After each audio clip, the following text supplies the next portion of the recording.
Tugas seorang ayah memberikan ilmu kepada anak-anaknya. Karena ayah tidak sanggup memberikan ilmu fardhu'in, maka dititiplah kita ke pondok-pondok pesantren. Tugas ayah nungci ide rumah putra, gem doa. Nabi ya Allah benar kekuatan kelong, baik long pimpin anak long dalam agama. Nabi ya Allah hati anak long berterbuka. Nabi ya Allah ilmu anak long berberkat. Urung cik you doa di kampung. Idra getanyo ino tamu doa, urung cik tayu doa. Lenyan terima padup yang Nabi la Allah. Tidak boleh juga orang tua itu memaksakan kehendaknya. Ingin anak ganyan belagai pulan.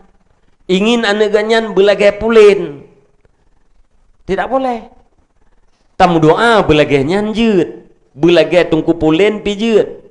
Nyan tamu doa tengah.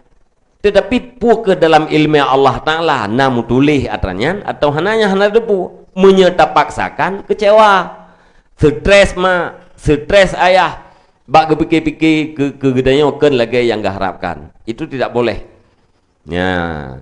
Tugas gedanya yaitu tugas orang tua melakukan kewajiban menitipkan anaknya ke pesantren dalian ilikatnya yaitu berusaha dan berdoa. Tugas gedanya ino dalam daya belajar, mengajar, takdim ilmu dan takdim ahli ilmu. Selesai. La hasala man hasala illa bihurmati wa takdim wala sakata man sakata illa bitarkil hurmati wa takdim.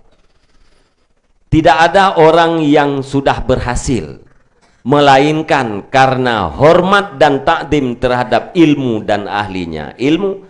Dan tidak ada orang yang gagal melainkan karena tidak takdim terhadap ilmu dan ahlinya ilmu. Nyan syarat untuk merempa ilmu.